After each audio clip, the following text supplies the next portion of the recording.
You might often hear it said that things aren't made like they used to be.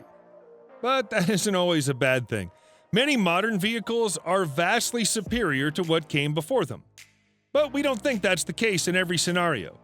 There have been some incredible vehicles made over the years that never made it past the prototype stage, and even some of those that did were forgotten after a few years of use when they could have done so much more. We're going to get to know them in this video. The Lockheed Martin RQ-3 Darkstar is a mysterious aircraft. Technically known as an unmanned aerial vehicle rather than a plane, it was developed by the United States Department of Defense during the 1990s as a high-altitude endurance vehicle. The first time the unique-looking aircraft flew was March 1996. Officially speaking, the last time it flew was January 1999. At the time, the Department of Defense claimed it was being scrapped because it wasn't cost-effective and wasn't aerodynamically stable. Despite that assessment, there's plenty of evidence that suggests that one of the 4 units of these stealth planes was used during the invasion of Iraq in 2003. Darkstar was as robust as unmanned planes can be. It could take off, interpret sensor data to identify targets, broadcast and receive information, and land again without needing any human guidance. 3 of the 4 fully completed units still exist today, one at the National Museum of the United States Air Force in Dayton, Ohio, one at the Museum of Flight in Seattle, Washington, and one at the Smithsonian National Air and Space Museum, although the latter isn't on public display. Although their reputation is recovering in the 21st century, the Russian car manufacturer Lada was once sneered at as being low quality and unreliable. That reputation was never entirely deserved, and especially not when you consider some of their innovative designs, like the Lada X1. This 1981 concept car might even be described as the template for every modern MPV. It certainly influenced the Fiat Multipla, which copied its design feature of having the headlines positioned close to the windscreen rather than the fender. The sleek aerodynamic design was revolutionary for its era, and the fact that the chains count could be turned and moved around is a feature that the majority of cars don't even have now, almost 40 years later. The fact that the cars never proceeded from prototype to full production is a mystery. Nobody, not even people who worked for Lada at the time, seemed to know what went wrong or why the idea was abandoned. It might even be that only one functional prototype was ever built. There are some photographs of 2 Lada X1 cars parked next to each other, but one of them is nothing more than a full-size replica made from plasticine. The S-90 is, or at least should have been, a Russian Aeronaut ground-effect plane with game-changing properties and technology that would have set it apart in the early 21st century. Pictures of the plane on the ground and in the air are available online, and from the outline that was provided upon the announcement of the project, it's understood that this was to be an aircraft that could transport both goods and passengers to and from places that were difficult to reach. Respected designer Alexander Polyakov was tasked with the S-90's design, and a public demonstration of its capabilities was scheduled at the Galenzik Seaplane Show in 2000. For unknown reasons, the display never took place. Shortly afterward, all mention of the S-90 was removed from the Sukhoi Design Bureau website. It was as if the project had never happened at all. This is a plane that's said to have had all the properties of a regular plane, an aeroplane, and a hovercraft all in one vehicle. It was even supposed to work on narrow waterways as a self-propelled barge. Despite all this, it appears to have been killed off at the development stage. Perhaps all things considered, the project was too ambitious. Officially speaking, the military hardware you'll find parked in the open air in Kaliningrad, Russia, isn't abandoned. It's supposed to be in temporary storage until it's taken to be scrapped and disposed of. In reality, it's all been standing there for several years. It's becoming rusty, and there's no sign it's going anywhere anytime soon. The majority of vehicles you'll find at these unconventional depositories are GAZ, MAZ, or ZIL trucks, although there are a few exceptions. There are rows upon rows of them parked up and exposed to the elements, and it's thought there are even more in some of the nearby warehouses. In one place, we see almost 50 MAZ 537 military tractors gathered together, all from the Minsk automobile plant. Nobody knows for sure quite how and why so many decommissioned vehicles came to be lumped together like this, but one suggestion is that it was a mandatory practice to retire vehicles after 10 years of service in the Soviet military, whether they were still fit for duty or not, after which the vehicles were supposed to be transferred to collective farms. This collection was, for whatever reason, not sent to the farms and has now sat out the past 3 decades, waiting to be scrapped.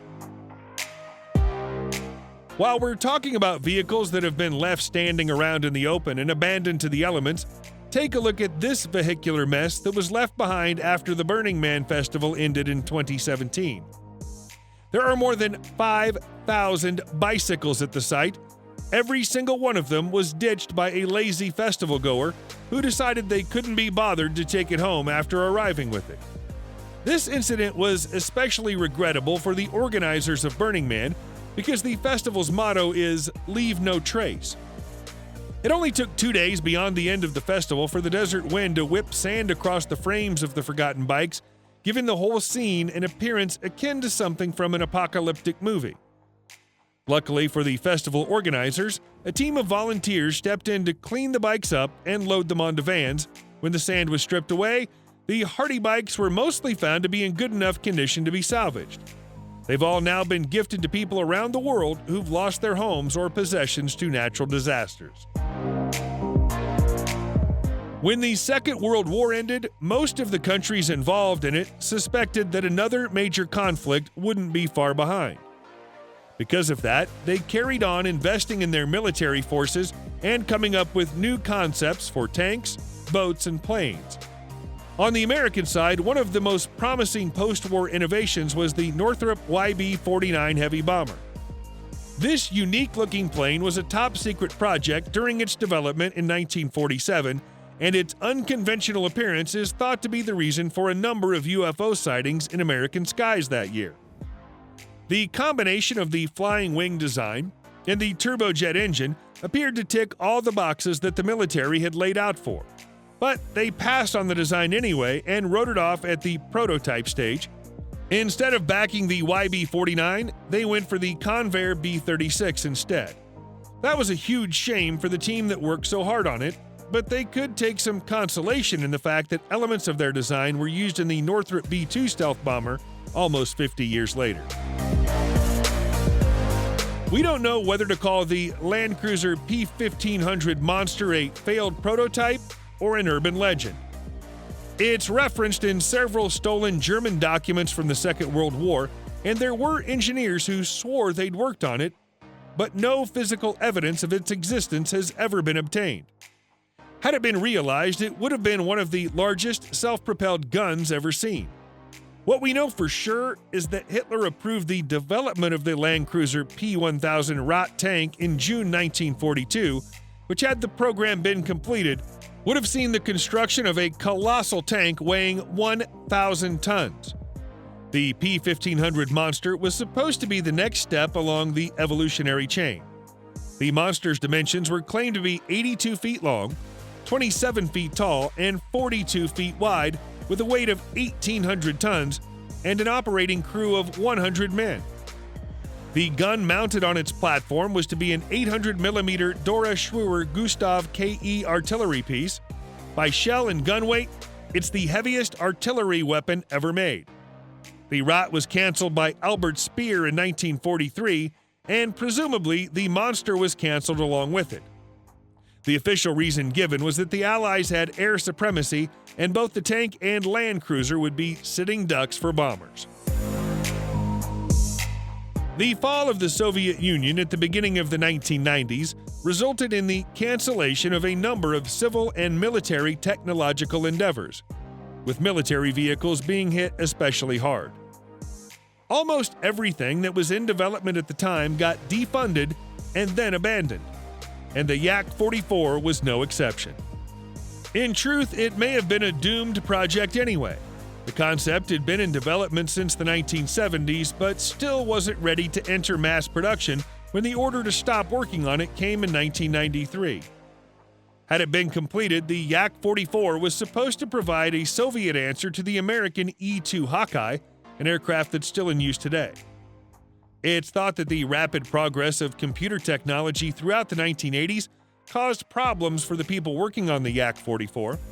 It was a high-tech plane that was supposed to be full of modern radar and computer tech, but every year the tech became obsolete and needed to be swapped out for the latest model.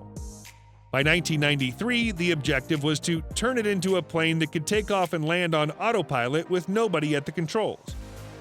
For the early 1990s, that would have been a bold vision. There's a rusty old hole full of trees standing a few miles downstream of Cincinnati, Ohio, USA, and the residents of the state like to refer to it as the Ohio Ghost Boat. In truth, it would be more accurate to call this 118-year-old shipwreck the Delaware Ghost Boat, because that's where she came from originally. The first name she went by was the Celt. When she was launched in 1902 from Wilmington, Delaware, she was a luxury yacht owned by super-rich railroad executive J.R. Maxwell. He sold her on to the U.S. Navy just before the First World War started. They renamed her Sachem and turned her into a U-boat wrecking machine. After the war, Sachem was sold to Captain Jacob Martin, who used her as a chartered fishing boat during the Great Depression, then sold her back to the U.S. Navy as a training vessel in 1941. This time she was renamed the USS Fennecyte.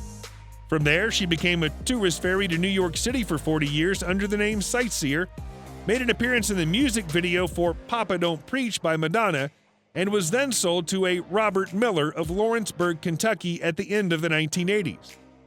After that, the paperwork trail goes cold, and it seems he abandoned her here. The first thing you need to understand about the so-called Soggle tank cemetery in Lower Saxony, Germany, is that it's not a cemetery. This is still considered to be an active military zone, and in theory, you could get in big trouble for going anywhere near it. In practice, however, the 24 tanks standing in the field there are known to have been lined up for a very long time, and they haven't moved for years. If there is a military operation happening here, it's an extremely slow-moving one. It's also an operation for which a strange selection of tanks has been chosen. They're a mixture of Leopard 1 and M47 Patton tanks, all of which would be considered obsolete or near obsolete by modern standards. According to a handmade sign close to the field, this isn't Soggle Tank Cemetery, but Meppen Shooting Range, even though the town of Meppen is a full 15 miles away. The same sign says that unauthorized entry is forbidden, but there are no fences and no guards. Nobody's ever been able to explain the presence of the old tanks in this small town, and the military has never come back to collect them. Our next tale is not one of abandonment, but of an old and unwanted vehicle finding a new home. It takes a special kind of person to love and care for a 1917 Holt Combine. It's a terrifying-looking piece of farm equipment made from dozens of jagged, dangerous-looking pieces of wood and steel. That special kind of person is avid farm machinery collector Larry Maasdam of Iowa, USA. He owns more than 7,000 pieces of farm memorabilia, but this vintage combine is far and away the pride of his collection. He acquired it in 1997 after hearing of it for sale in Oklahoma and knowing instinctively he had to have it. Although he got it up and running to exhibit it once at an ageless iron show many years ago, he treats it like a museum piece and keeps it housed at his Prairie Homestead Antique Power Tractor Showgrounds along with his 40 crawlers. With the bulk of the vehicle being made from wood, it's especially delicate, so it has to be shielded and insulated from the elements almost year-round. It's incredible that it's lasted this long, but with Larry around, it ought to last a good while longer yet. In 2017, construction work at a site in Grodno, Belarus began. The aim of the work was to remove the remains of an old family home and lay the foundations of a new orphanage. Work hadn't been ongoing for very long before it was called to a sudden halt. Amazingly, a full-sized armored personnel carrier from the Second World War had been discovered 6 feet below the surface. This appeared to confirm the truth of an old urban legend about Volkovic Street. Alexander Swiderski claims that his granddad once told him about an incident in 1945 when a funnel full of water needed to be filled in his yard. There wasn't enough earth to completely fill it, so they used scrap metal, including an old German transporter. Back in 2017, the construction workers found not only the German transporter, but soldiers' helmets and other pieces of armored equipment. The announcement of the discovery attracted the attention of the Stalin Line Historical and Cultural Complex, who quickly offered to take ownership of the recovered items and also sponsor further excavation work around the site of the new orphanage to discover what else might be hiding there. Subscribe to the channel and turn on notifications, and you will be the first to know when a new video comes out. Thank you for watching, and see you in the next video.